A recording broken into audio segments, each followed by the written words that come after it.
no, magnificent morning, awesome afternoon, and excellent evening, depending where you are in the world.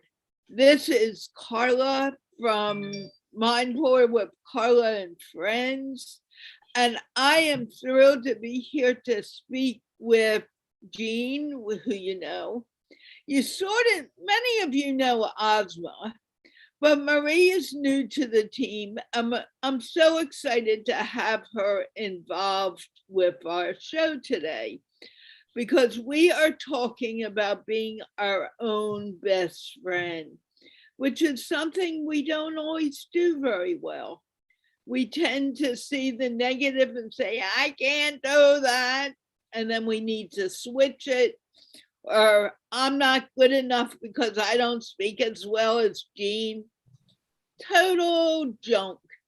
We're going to talk about stopping that idiocracy and moving on to more positive. And with that, Jeanne, I'm going to throw it over to you so I can get that YouTube link for you to share and also put it on our page. Yeah, great. Good morning, good evening, and wonderful afternoon to everybody. Today, as Carla said, we're talking about being your own best friend. And author Roy Bennett, who wrote The Light in the Heart, shared with us that the biggest wall you have to climb is the one you build in your mind. Never let your mind talk you out of your dreams, trick you into giving up. Never let your mind become the greatest obstacle to success. To get your mind on the right track, the rest will follow. That's pretty good to pay attention to what the thoughts are. Mm-hmm. Jim Quick, who's also an author, but he's also a well-known American entrepreneur and business coach. He writes, if an egg is broken by the outside force, life ends. If broken by an inside force, life begins. Great things always begin from the inside. I thought that was very powerful for the strength of what goes on in our mind. And I shared this last week with our Thursday crew, and I thought it was appropriate to share it again. Last week, we were talking about core beliefs, but this really makes sense for being your own best friend. It's from John Assaraf, the motivational speaker, and he wrote, be very careful about what you say to yourself, because someone very important is listening to you. I really liked that one too, so I had to share it again.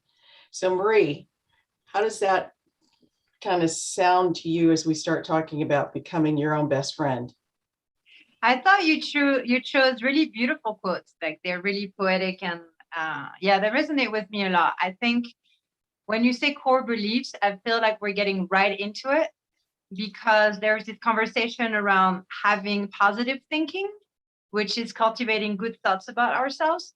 But sometimes that doesn't override deeper beliefs that we don't even know we have about ourselves, that are born from our, growing up and everything. So I think starting the conversation, really going there to cultivate loving ourselves and having our own back and going through perceived failures is a very good way to start. Having our own back. Yeah, it's very true. It's part of that working on the inside out. We're not even aware of the majority of our thoughts.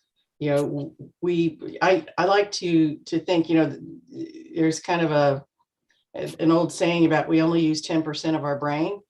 Mm-hmm. I kind of think we're only aware of 10% of our thoughts, because we might know about 8,000 thoughts in a day, but there's 80,000 or more that flip through, and the power of those thoughts is enormous.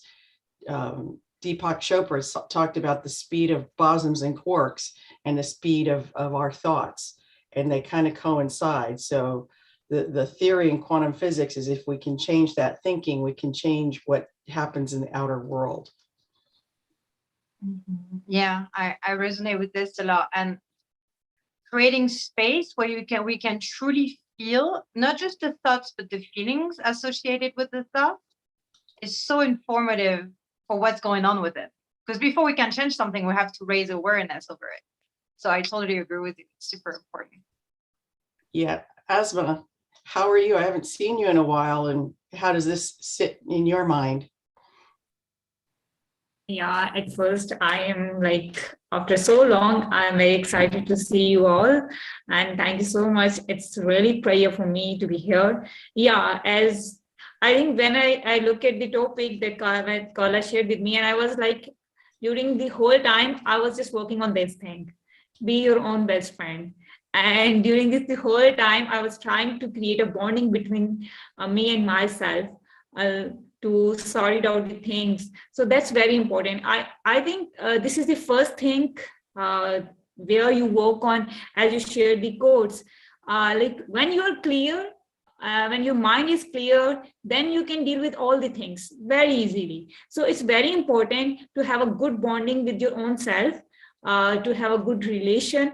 And if you build that relation, you can deal lots of things very easily, and you don't cry for the appreciation from the people that nobody is going to appreciate me, nobody is going to. So then you don't cry for that, and you appreciate yourself by your own self, and that's very important. That is true. I mean, we put what I call obstacles or blocks in front of us by thinking those thoughts that we grew up with. And sometimes they weren't meant to be obstacles. They were meant to be, something to keep us safe. For example, if you're going to, run and touch the stove, somebody's going to yell, no, and grab you and make it clear, you're 4 or 5 years old. You don't touch the stove. It will hurt. But then you get, as an adult, you start to get adventurous, and you hear that voice saying, no, and you stop yourself. Well, that kind of goes back to the core belief idea. And, the one thing that I know I've said several times, and I'd like to find out if you guys have said it, and we'll ask Carla when she's done with her work. Have you ever said, I'm harder on myself than you could ever be to somebody? You have a supervisor, that you're working for coming down on you about something that you've done at work, and you're like, whoa, you can't even be near as hard on me as I am on myself. Mm-hmm. And that's what we have to change. We're very nice to our brothers and sisters and friends. We listen to them. We're empathic to them. We allow them to have their emotions. We give them space. We don't do that for ourselves. That's kind of sad. If we can make one change, and that's to give ourselves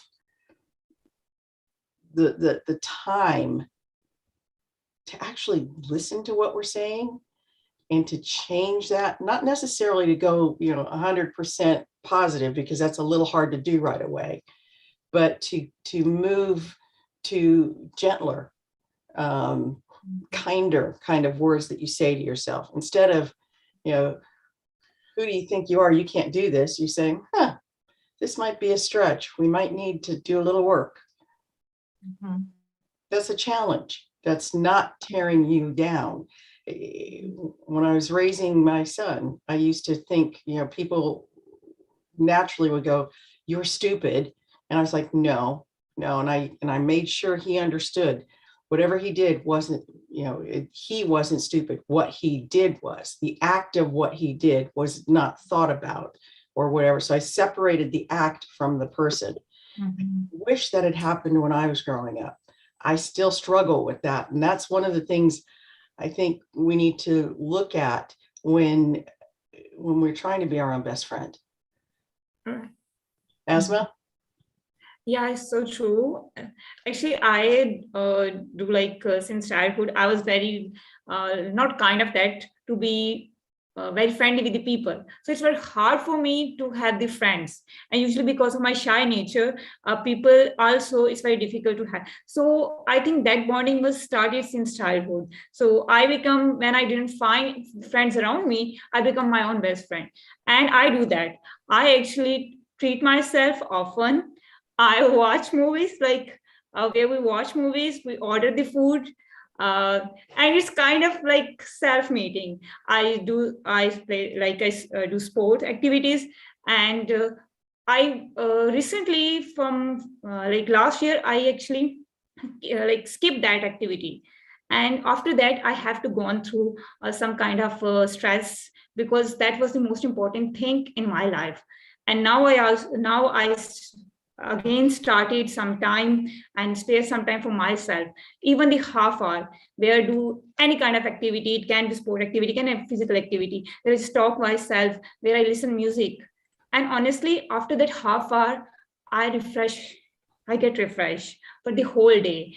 And all the stress that are just like stuck in my mind, they get settled.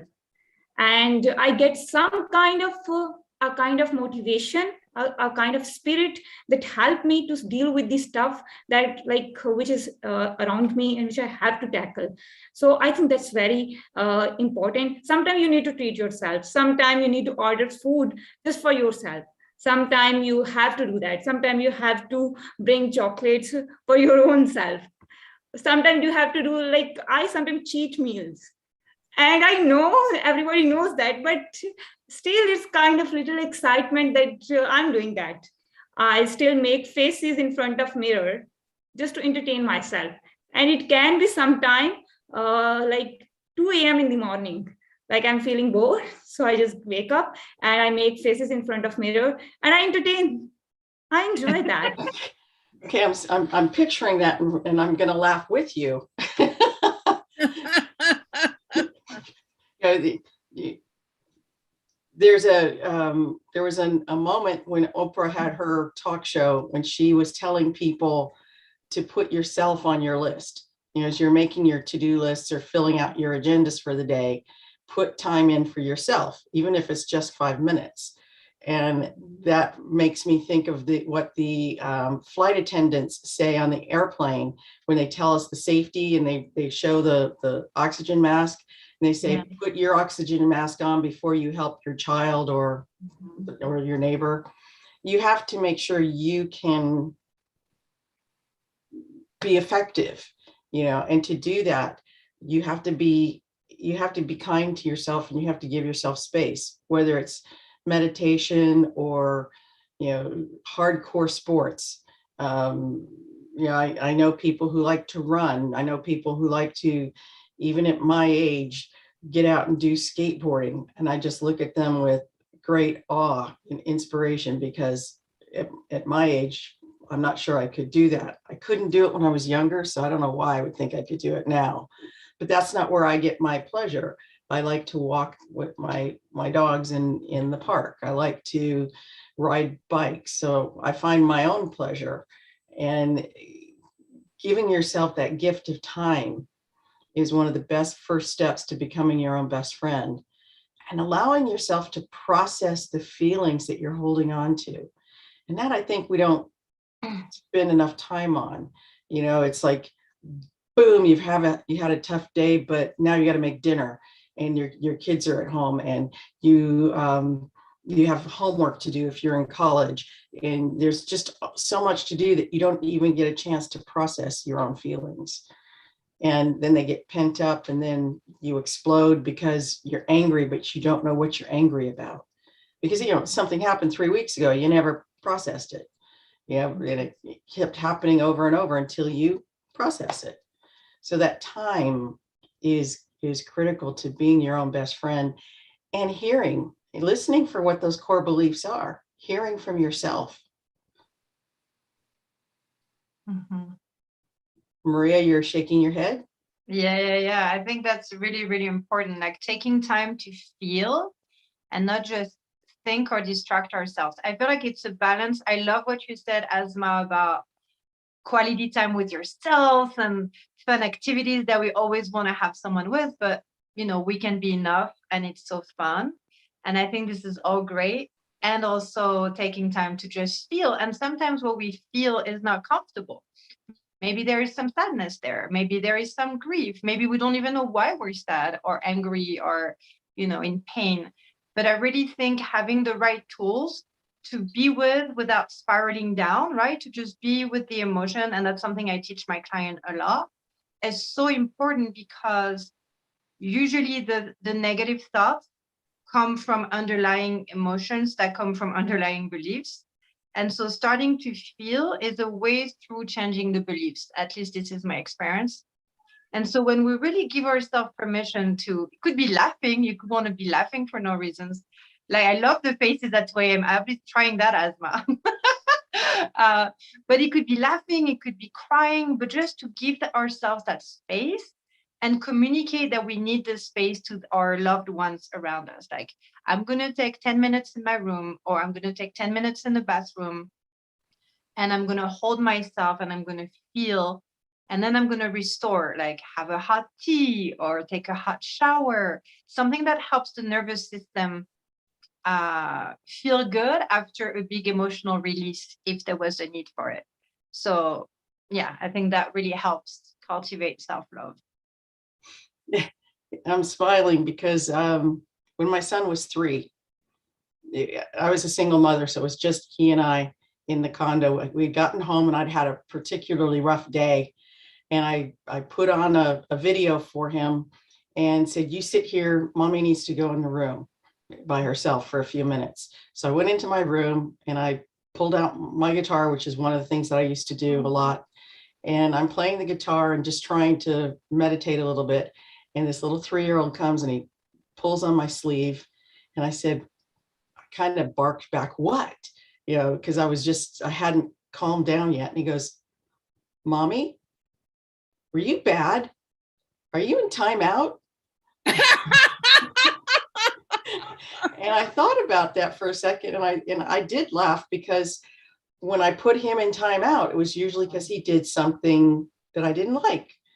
And so he was equating me taking time out to being bad. So I was able to explain to him that time out was a time to take so that you could collect yourself and you could calm yourself down. And I'll be danged. Almost a year later, the teachers at his preschool were saying, Chris was hiding over in that cubby and he wouldn't come out. And they were all upset. And so I leaned down to him, got on my knees, and I said, Chris, why were you hiding in the cubby? And he said, Andrew hit me and I put myself in timeout so I could collect myself. Oh. And I thought that was the best thing, because he understood. And I pray that he still does that as a young adult. This is so beautiful. And it really shows how the power of parenting, the power of modeling, good habits, your story that you're sharing, how important the way we see our parents, our grandparents, our caretakers deal with stress is how we tend to do it until we become more conscious of it. So that's such a beautiful example. It's so cute. Yeah. And, frankly, timeout was never really explained to me. It was just, this is what you do to, keep your kids in line. But I just, at the time, it was like, we need to take a break. They need to take a break. They get too much stimulation. They need to calm down. I know it was a struggle for me to learn to meditate for more than a minute. And now I can meditate for up to 20 minutes, but it takes practice. And I think that's a point I want to make. It takes practice and intention to be your own best friend, to listen to those voices that you have in your head, those thoughts that pop through that you get to pay attention to, and listen. If they are mean, if they are nasty little earworms, you can say, shut up. You don't get to say that to me anymore. Mm-hmm. Or better yet, I'm an adult and I can handle this. You can go rest. I'll take care of it. So you start to have a conversation within your own mind.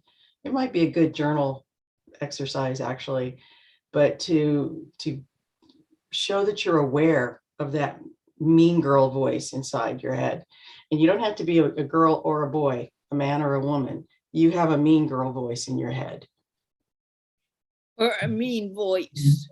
Or mean Well, it's a mean voice, but the mean girl archetype is the one that's always critical, always judgmental. It's never good enough. You know, so that's what I mean. And I Carla. think that's been a problem for me. I'm really good at beating myself up. I can do it better than anyone else, I think. And it's time I began to realize it is now time for me to be nice to me and like me and say, hey, Carla, you really aren't that bad. better off, you're amazing. And in saying that, did you hear the negativity there? I used the word not. And this is very new to me, to change it from, oh, I'm doing everything wrong, to, hey, no, I'm not. I'm doing what I can do. I'm doing the best I can do, and that's good enough. And if you don't like it, that's your problem. And recently I've been removing people slowly but gradually over the past few years in my life.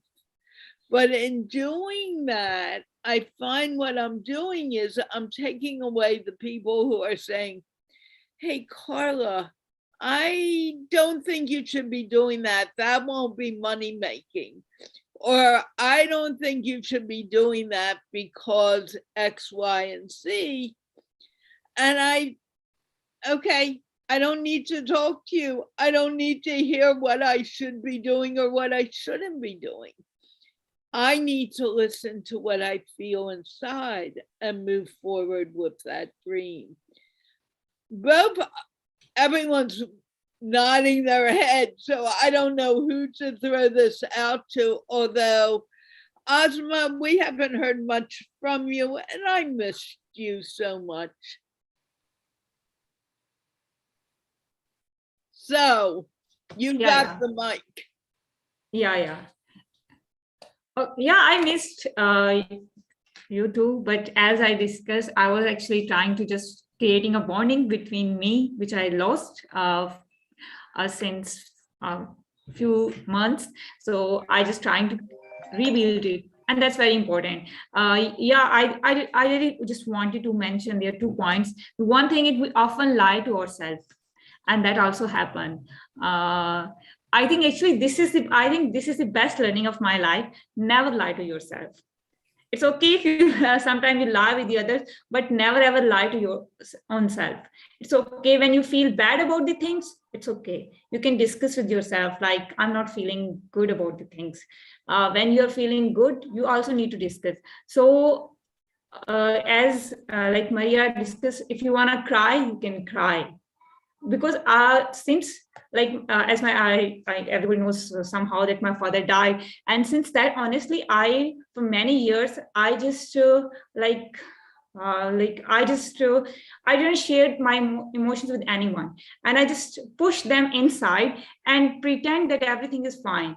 But even there, it's more than 7 years, but still I sometimes get the post that panic attacks because of that mistake that I did that time. And I was just pretending to everybody that there's nothing happened, and he would come.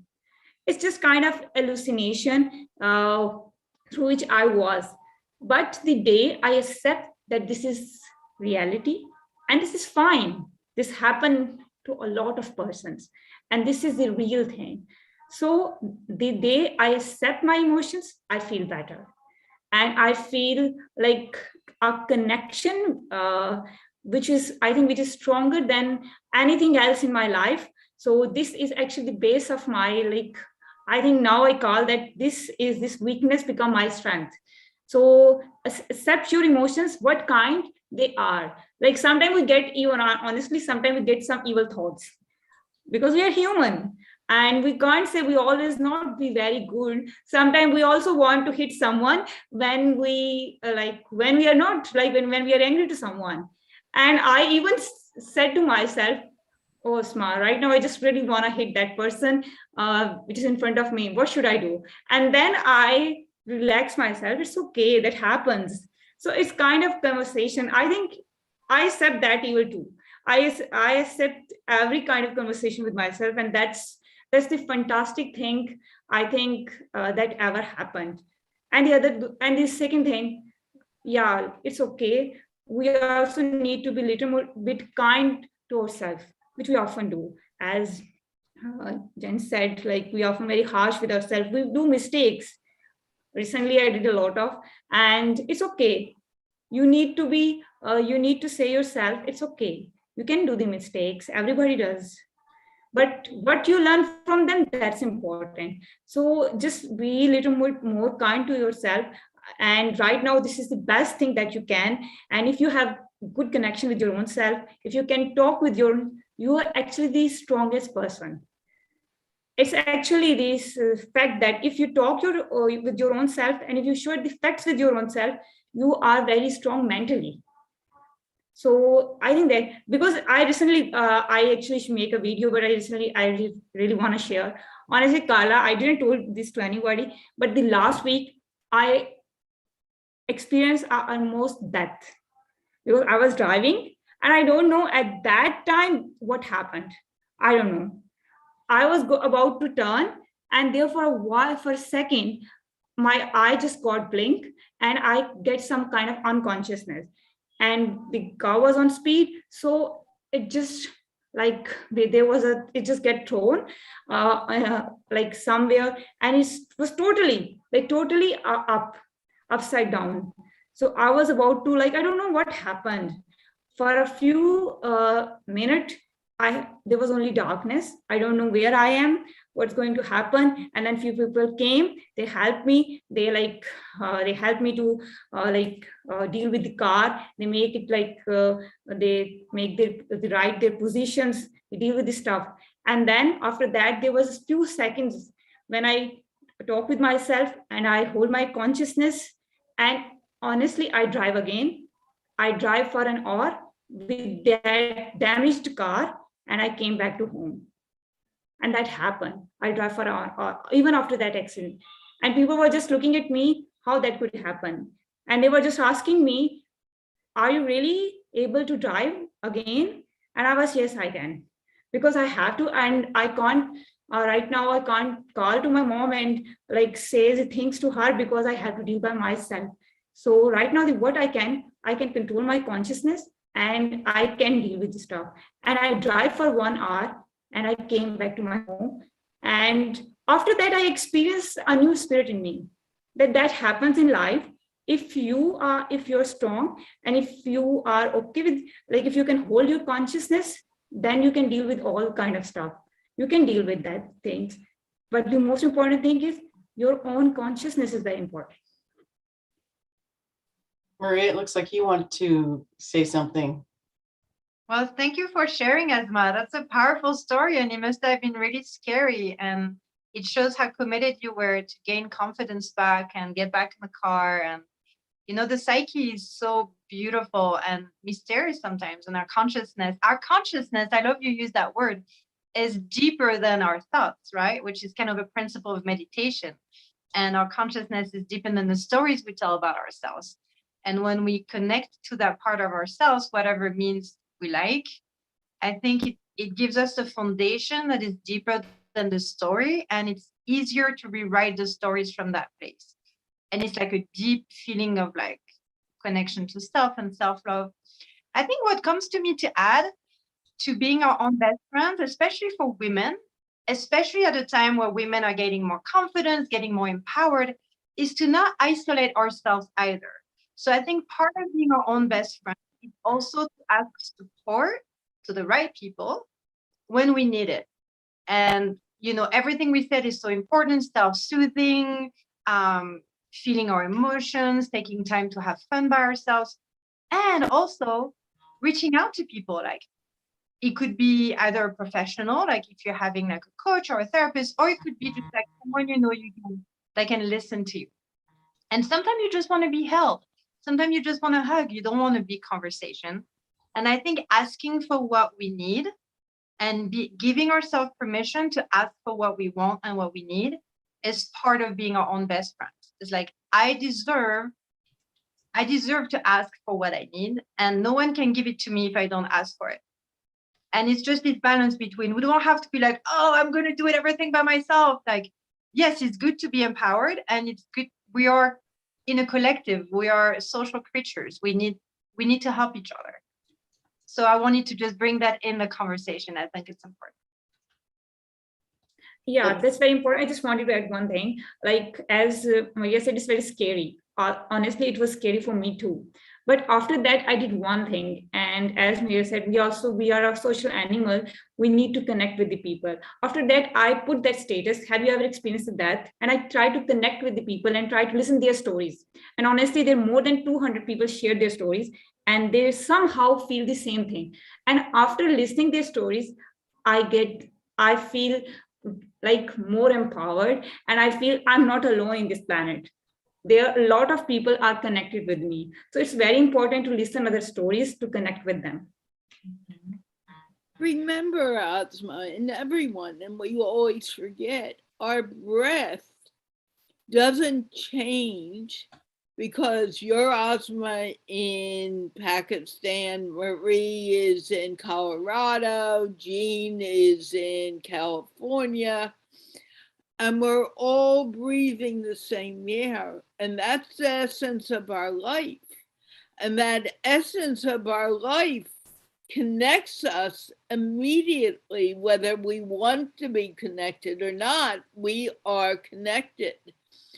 And if we could only change everyone's thoughts to being, hey, you are enough. I love it when now Alison Robertson comes on and talks about enoughness, being enough, being happy for who you are. And we don't do that enough. And I think we need to start beginning to realize, and I'm going to make it personal, I am enough just as I am. I don't need to be like Asma or Marie or Jeanne. I just need to be me. Mm-hmm. And that's the important point here. Being accepting that I am enough. Jeanne is enough. Marie is enough. Asma is enough. The whole world is enough. Jeanne, mm-hmm. You're nodding. We can't hear you. You must be muted. Oh yeah, I'm muted because I was trying to turn a video off that popped up. To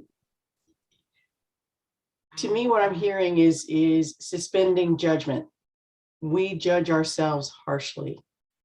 And I say that as the royal we. I judge myself harshly. I want to always be the best. I sometimes suffer from a need to be a perfectionist. So I'm going to redo something and redo something and redo something until it's perfect.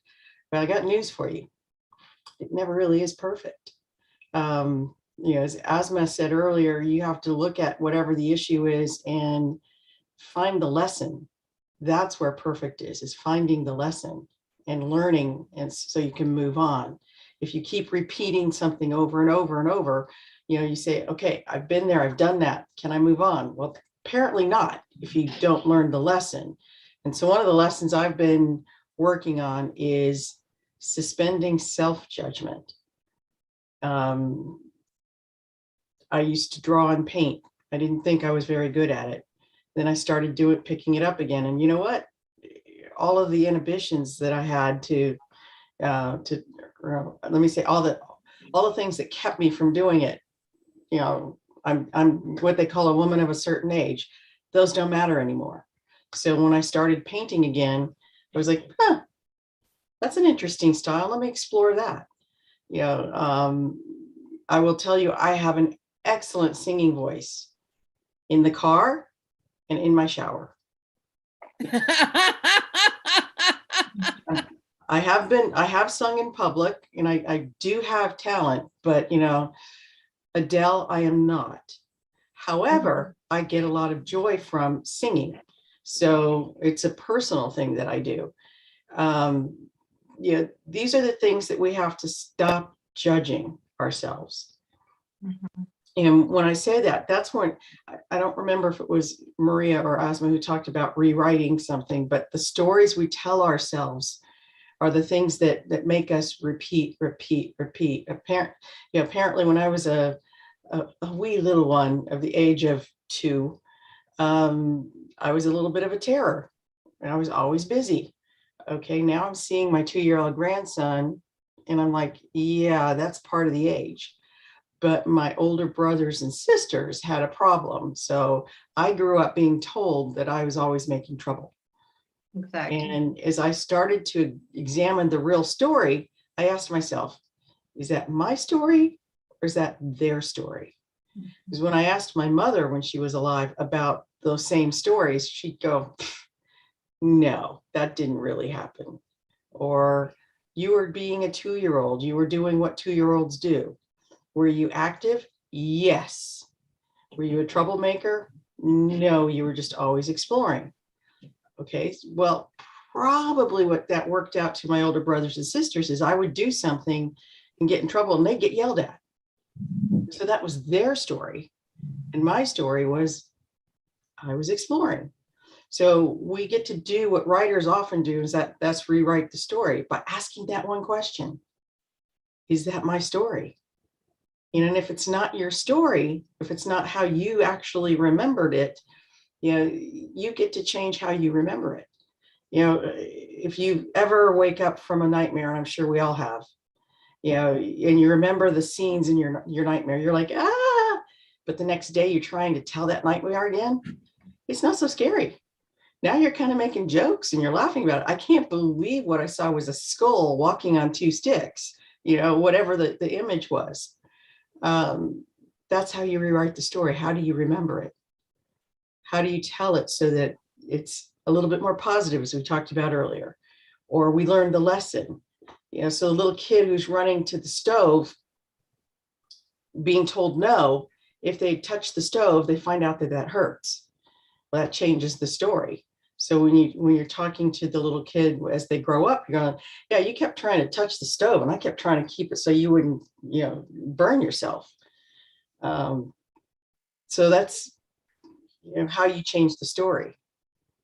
Mm-hmm. Yeah, I love this, Jeanne. It's so powerful. You said the word pleasure through singing and and I love singing, by the way, so you and me both. And I had to rewrite that freaking story about my own voice from like a story my mother told me. Like, oh, it's so funny how our inhibition, as you've been saying, start really young, but then we get a chance to change it. And so I want to linger on the word pleasure. And I think being your own best friend is to give yourself permission to feel pleasure through the things you choose to do, and not just judge the outcome. I think that's a really great way to just get more pleasure out of life in general. Just to be like, oh, I have pleasure singing, I have pleasure drawing, and that's enough. That's enough for now. I'm not seeking to be a professional artist, and that will be enough. Because otherwise, I think we always try to do things for a result and to gain approval from others from the results that we get. And that's not what life is all about. And so this idea of like tuning into what is pleasurable for us is a really important way to rewrite stories, I think. And the thing is, we're afraid, or I have been afraid to accept that because I've been told all my life, you are just dreaming. None of this is going to happen. You just dream big. I think it's really necessary to begin to learn that even if we are dreaming big, that's what we want to do. And there's nothing wrong with a dream. Let that dream happen. Let that grow that dream.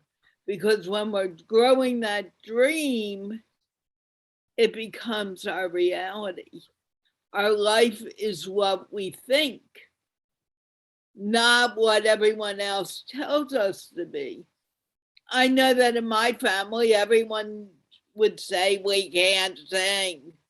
So and I still I mean, I get very self-conscious in singing, and I call people and I sing happy birthday, and they're like, some of them like it. And if you're like, I shouldn't say this, my sister, the moment she answers the phone, she says, don't sing to me. Well, what do you think that did to me? You know, being told, don't sing to me, but it's your birthday. Why can't? Well, no one in our family can sing. And I'm like, yeah, but why can't we sing? I still ask that question. Why can't I do all these shows on Facebook? Yeah, it's not been financially great for me yet, but I believe it will be because it's something I love to do. Mhm. Okay. It doesn't matter if you know how to sing or not. As Maria said, if you get pleasure, please sing. The rest of us might laugh, but we're laughing with you. I'm waiting. I'm hoping for a birthday song on my birthday. It's gonna be in May, so I'll be waiting for it. I need your phone number so I can call you. I can't call you on WhatsApp, on Messenger. So, well, I'll give it to you. It's yeah, it's funny. The happy birthday song, I always end up singing flat for some reason, but other songs I don't have that problem. So I don't know what it is, and it might be that that's the kind of a family thing. I don't know. However, I have to tell you, my mother had Alzheimer's, and towards the end, she was really not the person that was my mother. But my sister would go and visit her almost every day in her memory care home, and I went a couple times a week. And Janice would walk her around in the wheelchair and start singing Christmas carols. And this woman who could barely say a sentence started singing "Oh Holy Night," and we're just looking at her going, "Oh my gosh!" You know, she loved Jingle Bells and "Oh Holy Night." You know, so that part of the brain was still alive and kicking, you know, despite all the other stuff. So that's why I sing, because it connects with a different part of your brain, and that helps calm me down. It helps me think a little differently. And those are the kinds of things. One of the things I think we do is we spend so much time on the left side of our brain, which is logic, and not so much on the right side, which is creative. And we need to really, you know, marry the two and allow them to balance each other, because, you know, the world is more than just logic. Can I add something? Sure. That's why you're here. Yeah. I want to hear Asma though. I think for your mother, the part of her brain that was also shut off is shame and internal judgment. And so there was freedom of expression. And we talked about emotions, but I want to touch on shame, because shame is such a powerful one. And I heard a beautiful reframe, which is it's a social behavioral mechanism that we learn growing up. So usually we're ashamed when we do something that we're not supposed to do for the well-being of the group, whatever the group is, family, society, culture, whatever. And so it has it has a purpose, right? But oftentimes it's not a purpose that serves us when we grow up, or, you know, in the life we choose to live. But shame is so uncomfortable. Nobody likes to feel shame. So when Carla was telling her story, and for me through singing and using my voice, which is such an important thing to do in life, to use our voice like we're doing now, being comfortable with feeling shame is really part of being our best friend. It's like, okay, I'm going to do this thing that I was told not to do, but I'm still going to do it because I love it. But I still feel that shame though. And, you know, if I sing in front of a group of people, I have a beautiful voice. I've learned to love my voice, but I'm still going to feel like, oh, right. And I feel like being comfortable with shame and being like, it's just a feeling. I'm not going to die from it, you know, and to get comfortable with uncomfortable, I think is really part of growth and trying new things and being more confident. And so, You know what's really interesting is you said that I did a really dumb thing this morning. I wanted to send someone a message about something that had happened, and I sent it to the wrong person. And when I found out I sent it to the wrong person, I went, "Oy vey, I don't believe I did that." But the point that I'm trying to say was, I thought, oh no, that person's going to get crazy angry at me. And it didn't happen. And in the past, I would have stuck with it, oh no, oh my gosh. And I was able to roll over it and feel, okay, I made a darn mistake, and it wasn't really one of my best mistakes to make, but it's only a mistake and the moment is over. And I had to explain why is this person getting the message? And I said, you weren't supposed to get the message at all. And that was all I had to say, and it was over. And we get so stuck with our mistakes that we think, oh no, this will be a problem forever. It's only a problem for that moment. Accept your mistake. It's okay. It's not a biggie. It's done, finished, move forward. Asma? Yeah, there are lots of things. I'm just going through this stuff and I'm just realizing there are a lot of things I just get it. Like it's the most important thing I actually write down. It's my story. It's not, it should be my story, not there. So I'm just going through lots of things. Yeah, as Maya said, I think that's really important to forgive yourself and then to make your own story. It's okay to get shy, as Maya said, it's a kind of a growth. Yeah, if you see my growth from since the whole year, you would feel that. When I started, it's been 1 year when I started the live shows at that time, and now there's a kind of a difference. And with the passage of time, since we childhood, we want to do lots of things, but because of society, because of our surrounding, we couldn't.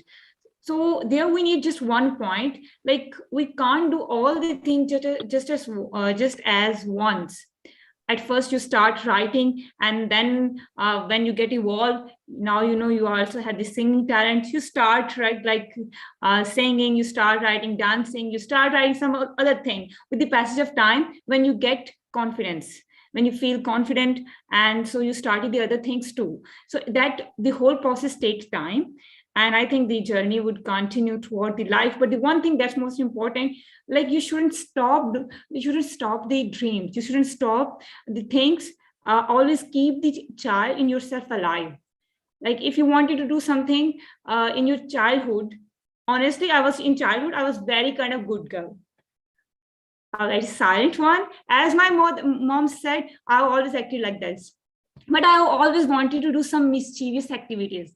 Like I just want to drop the pin in someone's tire, like in someone's bicycle tire.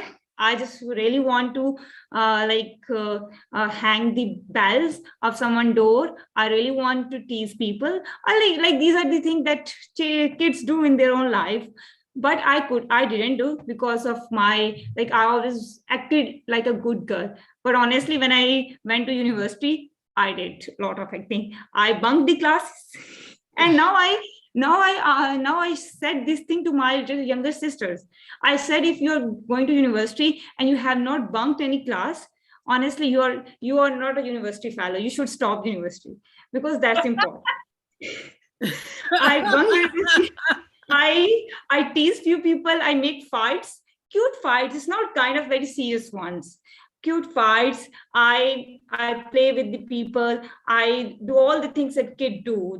I make these some kind of activities. I drop the pin in someone's car's tire, and that happened. And then I just ran away.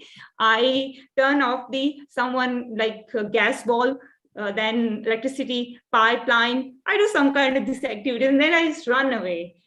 And I feel good. After doing this, I feel good because now since childhood, I wanted to do that, but I didn't get the chance. Now I get the chance, so I did that. So it's okay, but you feel good. So it's okay. Sometimes you do such kind of activities just to keep your kid alive. And you don't need to share this to anyone if you like, you don't feel comfortable, but you should do for your own self. So you can do at any like stage of your life. Even right now, I asked my mom to do a lot of stupid things that usually people said at that age you shouldn't do, but I asked her to do because it's important. I asked her to wear some stupid colored dresses. That's fine, because you feel, when you do some stupid activities, you feel young, you feel you get happiness. And honestly, the one most important, if you are doing the things for the people, you can't stay happy.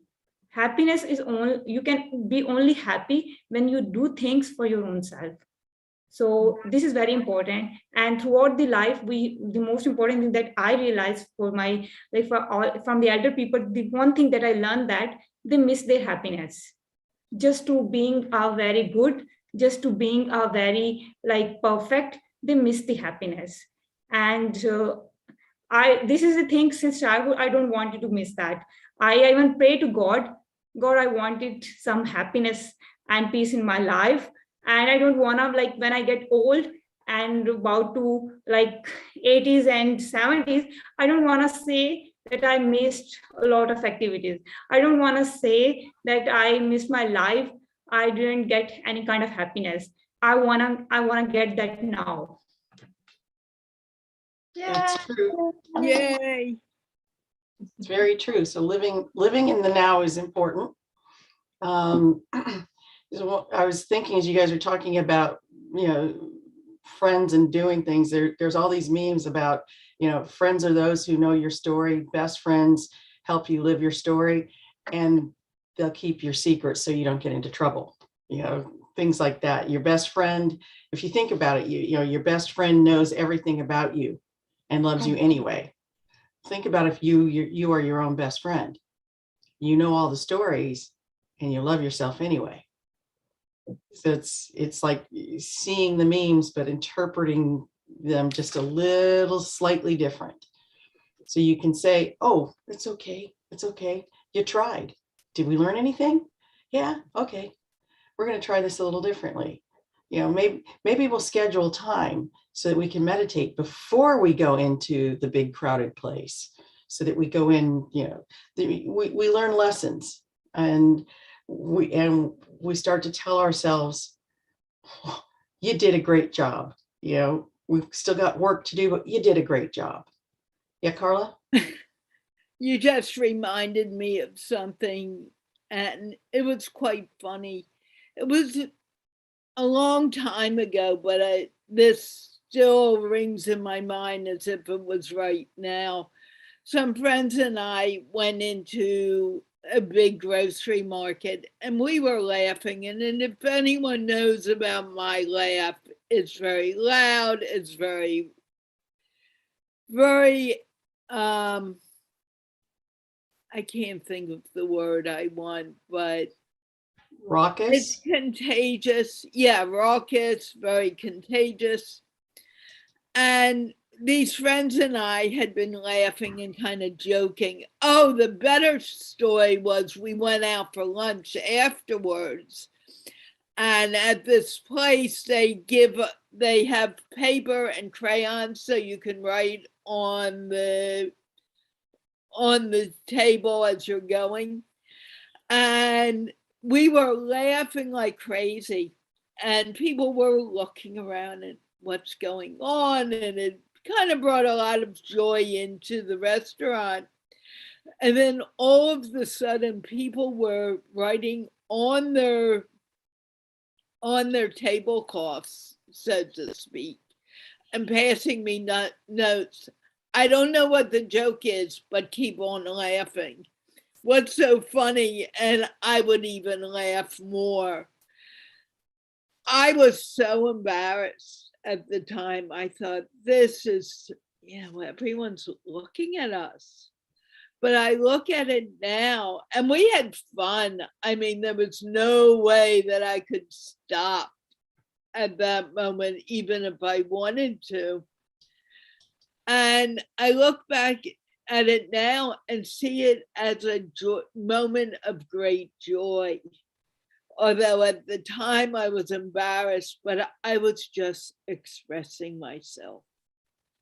And we need to, I feel I need to feel comfortable expressing myself. But I think everyone needs to, even if it's a little embarrassing. I mean, we had some people writing, please, contain your laughter a little. But there were more people saying, laugh more. And they would send me jokes to laugh at. But that's part of being your best friend and just accepting the moment for what it is. Marie, you're nodding. Yeah, I think it's really fun, for me, what I'm hearing is like you said, Jeanne, following the now, like Asma said, breaking the good girl conditioning. It's like the conditioning is like the stuff that is not truly alive. And when you follow the aliveness, you are really enjoying your life. And the aliveness can be making a joke to someone. It can be, focusing on your dream, like whatever is alive within ourselves. I think the more we practice trusting that we can follow that, whatever that is, the more we are being our best friends. Like, oh, there's the story, there's the conditioning. You know what? That's not the truth of the aliveness of the moment. Like, what makes me fully come alive right now is go and jump in my partner's arms and give him the biggest kiss in front of everybody, and I don't care. Or, what makes me come alive is just watch a show or read a book. Or whatever it is in the moment, it's like, to trust and follow that. And I love the big laugh story. Yeah, so good. Asma? Yeah, I'm just right now planning that how I can entertain myself more after going from the show. And even thank you for just reminding me that I forgot a few things that I used to do in my childhood. And that was that in childhood, I was about to enjoy the every moment, which right now I missed. And I'm missing to be just to be focused on good career, studies and all that kind of stuff. I miss that moments. And now I'm planning, I'm promising myself that I would do this thing again, because that was the happiest day of my life. So I need to gain them again. I need to regain them again. And I need to live the every moment the way I used to live. And I think this is the greatest learning of my today and even for 2022. And thank you. Yeah, more joy for 2022, more inner child play, more spontaneity, more aliveness. Yes. I think that's what's important. We get stuck in worrying about what are they going to think about me, or regretting it because, boy, this is really embarrassing. But we don't stay in the moment and just enjoy it for what it is. I mean, so what if you make a mistake? Who really cares but you?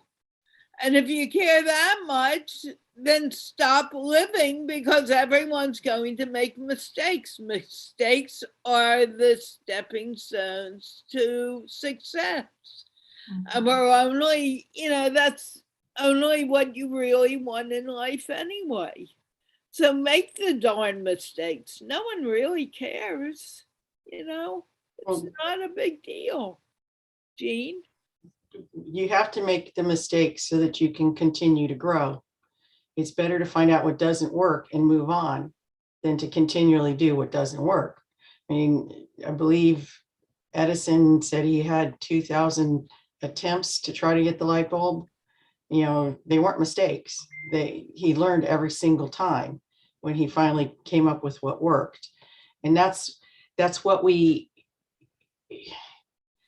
one of the things that I want to change in my own mind is that it's okay to make a mistake. at least you tried, you know, and that's different than, oh my God, I made a mistake. You know, making a mistake means you're stepping out, as Asma said, stepping out of your comfort zone and seeing what's out there beyond. I mean, we all have a comfort zone around us, but you have to step out of it once in a while to see what else is out there in the world. And it's a big world. So we get to urge our own inner self to push beyond the limitations that we learned when we were 4 or 5 years old. Exactly. And what you're saying, because we need to come to an end to the show, but what you're saying is very important. When I started the English show 4.5 years ago, we never expected it to become what it is. And it grew tremendously until Facebook started playing games with me. And now we'll get it back to where it was. When I started this show, we had no idea it would last over 2 years. And now it's 2.25 years old and going strong. Every time I start a show, believe it or not, I am scared. Will it work? Will the interview make sense? Will these people say what I, give enough value to what we're talking about? But I do it anyway. I'm stepping out of my comfort zone, and we all need to learn to do that. Having said that, we are coming to the end, and I would like a few very short lines from everyone, how they feel about becoming their best friend who's on the show today. And we're going to start with Asma. Asma, short though. I just want to say, stay happy. Care about your happiness. That's really important. Absolutely. That's the most important part. Marie. I would say the more you practice being your own best friend, the more you shine that light, the more you're going to attract people in your life that can be your outside best friends too. And it's really true. The more you give yourself permission to be yourself, the more you're only tolerating people who love you for who you are. And so it's a good snowball effect. Thank you. I love that. Jeanne. I'd like to remind everybody that we all have a bright light inside of us, and we get to choose how brightly it gets to shine. And so by suspending judgment and self-limitation, we can expand our reach and send more love out into the world. And we need that. And that's absolutely what this is about. No, everyone is enough as they are. Accept your enoughness and allow that enoughness to grow into the world you live in with joy and love. And having said that, we have come to another end of MindPlore. This was an excellent, excellent conversation. Thank you, ladies. And I know that I'm forgetting something to say. So, Jeanne, I'm going to let you take over before we all wave goodbye. Okay, 2 things. One is, if you're watching this on YouTube, please subscribe, like, and add a comment. That helps us with the algorithm. If you're seeing this on Facebook, please do the same. That helps us reach broader. No one's seeing it on Facebook. It's all on YouTube. Yeah, but you've put a post in there on Facebook, so that extends the network as well. That helps us reach more people and grow back to the audience that we used to have. And then Carla has a Patreon page. We're looking for donors. The Patreon page is Giggle Lady. And if you log on to Giggle Lady, you can make a donation as low as $5. And for those who are donating at least $5 a month or more, Carla holds a weekly raffle, and the person who wins the raffle gets a half-hour working session with Carla online. And so that's a really valuable gift for you. So please visit Patreon, Giggle Lady. And with that, thank you, Jeanne. I appreciate the plugs. And with that, it is time to wave goodbye. And ladies, I'll see you at the other end of the queue. Bye, everyone. We're Bye-bye. back on Tuesday. Bye. And I know our panel already. It will be Neville Galt and Cameron Rizvi. So you can imagine what we may come up with on Thursday. It's almost scary. So let's wave goodbye. We'll see you Thursday.